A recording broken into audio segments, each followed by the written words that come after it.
सिंह और आप सभी का स्वागत है SPN9 न्यूज में। महाराष्ट्र में MNS प्रमुख राज ठाकरे ने एक बड़ा ऐलान किया है। यहां पर राज ठाकरे 1 मई को पुणे के औरंगाबाद शहर में एक बड़ी सभा को संबोधित करने वाले हैं और अब राज ठाकरे के इस रैली को जो है पुलिस प्रशासन की तरफ से परमिशन मिल चुकी है। लेकिन इसके साथ ही पुलिस प्रशासन ने राज ठाकरे के सामने 16 शर्तें रखी है और इन 16 शर्तों को मानने के बाद ही राज ठाकरे जो है औरंगाबाद में अपने इस बैठक को पूरा कर सकेंगे। तो चलिए आपको इस वीडियो में बताते हैं कि आखिर महाराष्ट्र के पुलिस प्रशासन ने राज ठाकरे के सामने वो 16 शर्तें जो है क्या रखी है।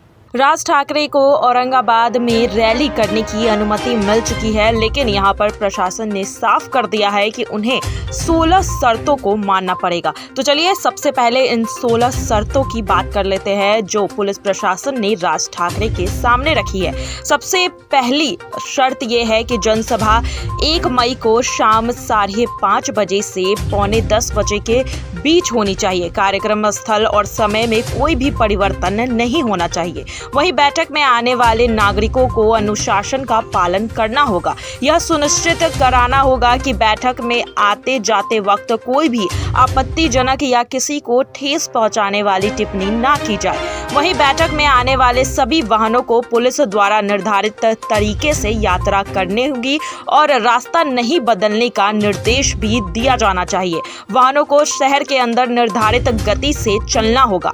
निर्धारित स्थान पर पार्किंग करनी होगी।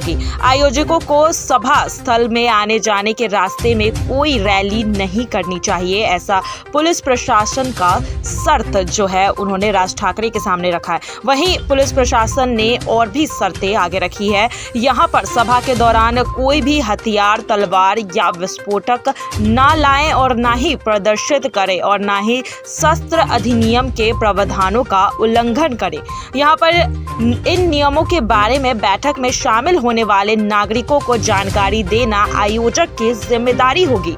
वहीं इस कार्यक्रम में स्वयं सेवकों की नियुक्ति की जानी चाहिए और यहाँ उनके नाम, मोबाइल नंबर के साथ साथ औरंगाबाद शहर के बाहर से आमंत्रित नागरिकों के वाहन की संख्या, उनके आने और जाने का रास्ता, आने वाले लोगों की अनुमति संख्या जो है पुलिस निरीक्षक सिटी चौक को देनी चाहिए।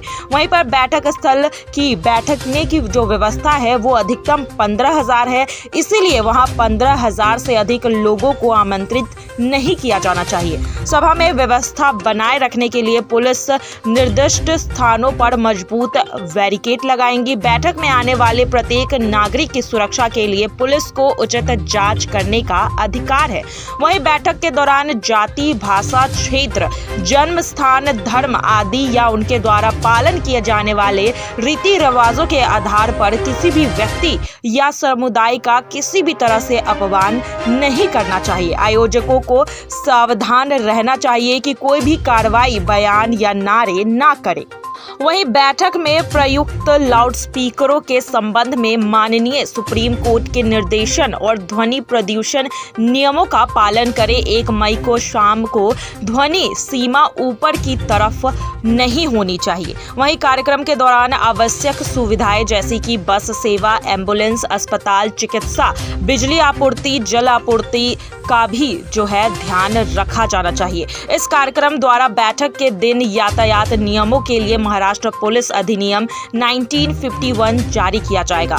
बैठक में भाग लेने वाले सभी संयोजकों और नागरिकों के लिए धारा 36 के तहत अधिसूचना पदाधिकारी होगी। यहाँ पर बैठक में भाग लेने वाले पुरुषों और महिलाओं के लिए अलग अलग बैठने की व्यवस्था, साथ ही पानी पीने की भी अलग अलग और शौचालय की भी अलग अलग व्यवस्था होनी चाहिए।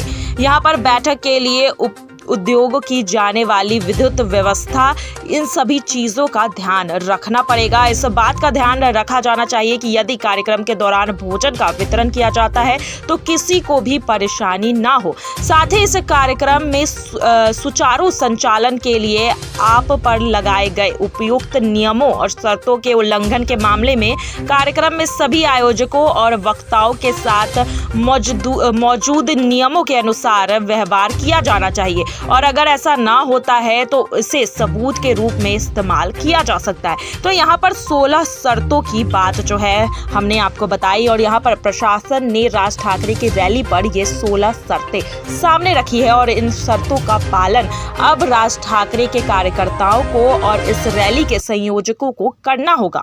तो जैसा कि आपने देखा कि अब राज ठाकरे को औरंगाबाद में रैली करने की परमिशन तो मिल चुकी है, लेकिन यहाँ पर पुलिस प्रशासन ने एक डिटेल सामने रखी है, 16 शर्तें सामने रखी है और अब राज ठाकरे को इन शर्तों को मानना पड़ेगा और पूरा ध्यान रखना होगा कि रैली के दौरान जो है कोई भी जाति या धर्म के विरुद्ध बात ना की जाए। साथ ही कई सारे नियमों का पालन भी अब राज ठाकरे को करना पड़ेगा।